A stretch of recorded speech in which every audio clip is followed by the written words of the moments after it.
Mr. Daniel Padilla. Ito po pala ang pinaka-legit na dahilan na binuking ni Miss Carla Estrada kung bakit hindi po ito dumalaw or bumisita kay Lela Ford sa loob ng bahay ni Kuya. Nagtataka po ang lahat bakit wala yung presensya ni Daniel, kasi 'di ba parang sobrang close sila ni Lela sobrang love na love niya si Lela bilang kanyang bunsong kapatid.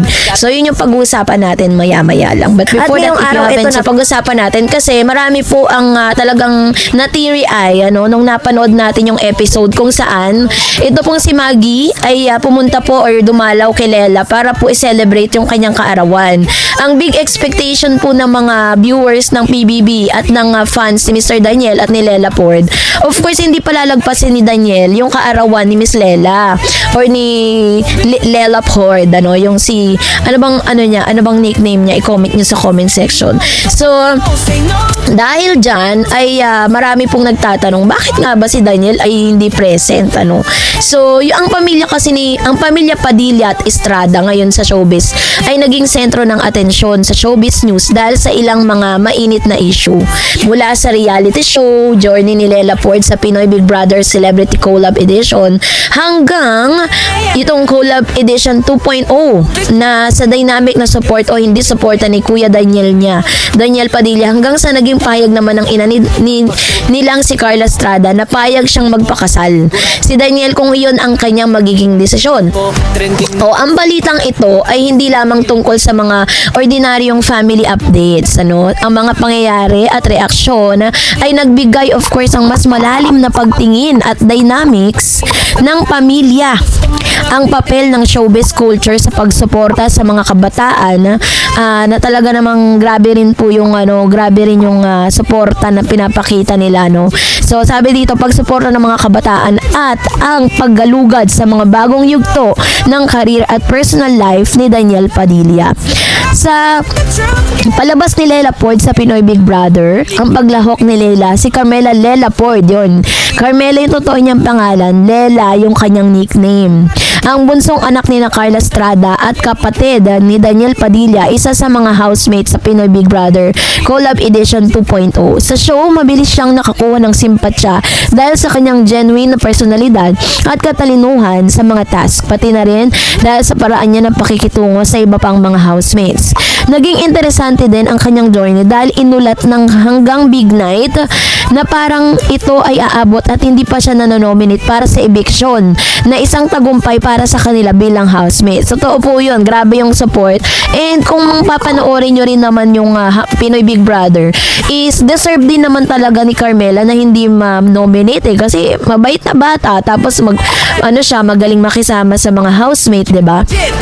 So isa sa mga pinaka nakakatawang pansin na pahayag na hindi raw pinapanood, yun pala hindi pala nanonood si Daniel Padilla, hindi niya pinapanood yung kanyang kapatid sa PBB ayon kay Carla Estrada. Ngunit hindi dahil hindi niya ito sinusuportahan, bagkus sinabi ni Carla na ayaw niyang ma-stress si Daniel sa kung ano ang ginagawa ni Lela sa loob ng bahay ni Kuya. Kasi alam natin si Daniel, very protective Kuya talaga yan Kaya syempre, diba si Miss Lela Ford parang may love team siya doon, yung anak po ni Mr. Neil Arce, si Joaquin, diba? So pag napanood ni Daniel yun, baka ma-stress nga naman yung kuya niya at sunduin na si Lela Ford. Sa interview, ipiniliwanag ni Carla na hindi nanonood si Daniel ng PBB para hindi ma-stress sa mga nangyayari doon. Tiniyak naman ni Carla na updated palagi si Daniel tungkol sa progreso ni Lela sa show. Hindi raw panonood ang sukatan ng suporta, bagkus proud si Daniel sa achievements ng kanyang kapatid. Ito ay nagpapakita ng isang ibang paraan ng pagiging supportive na kuya, hindi sa pagbabantay sa bawat episode, kundi sa pangunawa na mas mahalaga ang kapakanan ng kapatid kaysa sa simpleng panonood ng show. Galing naman nun. Ang hindi po panonood ni Daniel ay maaaring kinokonekta sa kanyang pagiging protective, lalo na ngayon si Lela ay nasa physically at emotionally demanding na sitwasyon sa loob ng PBB house. Sa ilang mga pagkakataon, ipinahayag ni Lela mismo na malaking impluwensya sa kanya ang payo at gabay ng kuya niya tungkol sa pagpasok sa showbiz at pagiging housemate.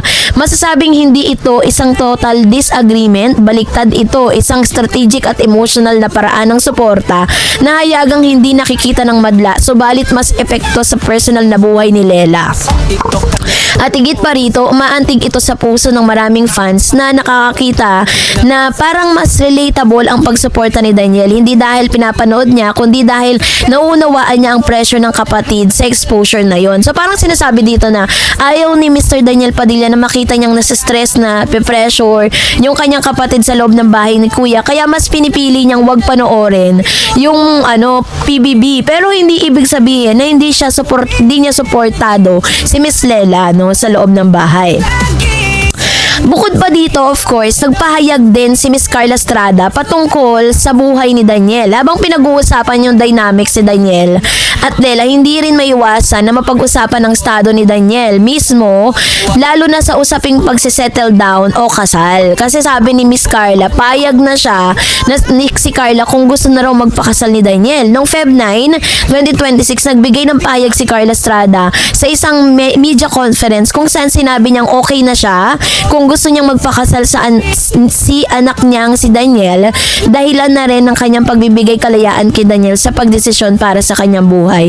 Ayon kay Carla, malaya na si Daniel sa paggawa ng mga desisyon, lalo na sa kanyang career at personal growth dahil sa pagiging matured at responsable niya. Dinigyan pa niya ng pakpak si Daniel upang lumipad at gumawa ng sarili niyang landas. At hindi na rin siya nag-aalala dahil naniniwala siya na may mabuting pang desisyon si Daniel sa kung ano ang pinakamainam para sa kanya. Ang kanyang pahayag na ito ay nagbibigay ng impresyon na handa ng hayaan ni Carla si Daniel na mag-settle down sa buhay, pag-ibig, kung yun ang nais niya. Isang malaking milestone, lalo na kung isaalang-alang ang malaking public interest kay Daniel bilang artista at heartthrob.